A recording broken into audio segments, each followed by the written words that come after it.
Hello, and welcome to a basic video introduction to SimWise FEA for ZW3D, Finite Element Analysis for ZW3D.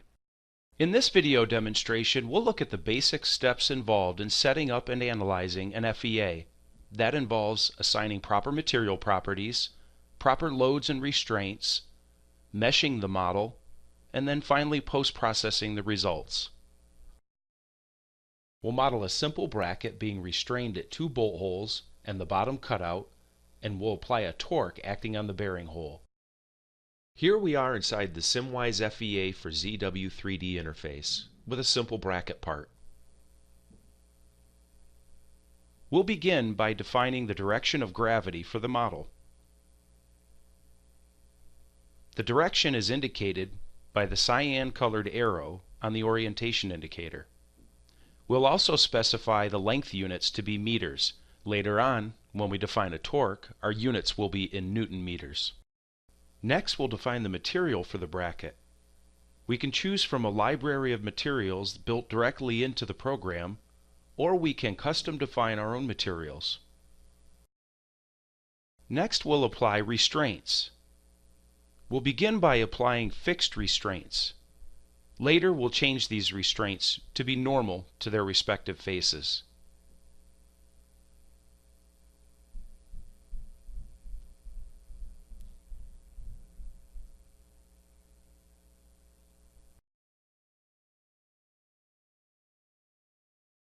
Now we'll do a multi-select on all the restraints in the model and change the direction of the restraining degree of freedom.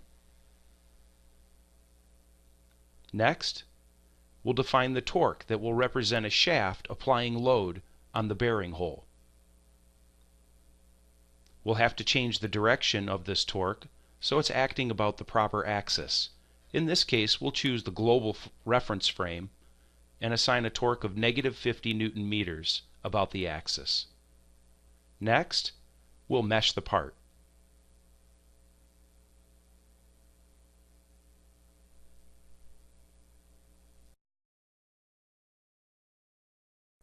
Now we'll turn off the visibility of all restraints to make it easier for viewing the mesh and the final results.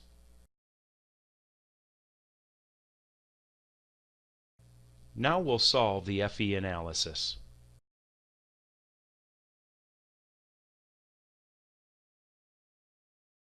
Now that the analysis is complete, we can use some of the tools inside ZW3D FEA to post-process and better understand our results. We can activate the clipping plane feature.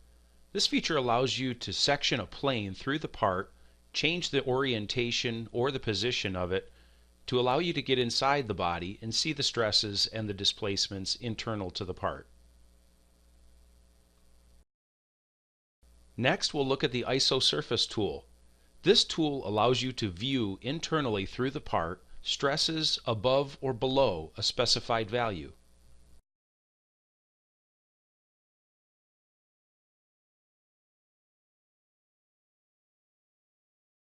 We also have the ability to show the exaggerated deformed shape of the body.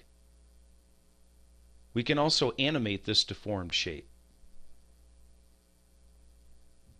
This is a helpful tool for understanding the overall deformation a part undergoes. Also note that if we wish to, we can also turn on the undeformed shape and overlay it transparently over the deformed shape. SimWise FEA for ZW3D also has powerful rendering and animation capabilities, capable of saving photorealistic images, as well as AVI movie files. Finally, we have the ability to export a simulation report. This report contains all the information that was required to set up the analysis, and it also contains the final results.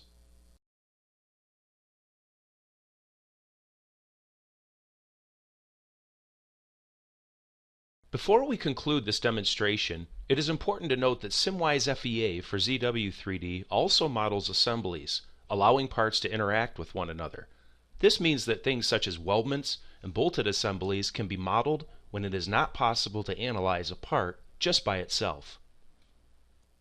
This concludes the basic demonstration of SimWise FEA for ZW3D by ZWSoft.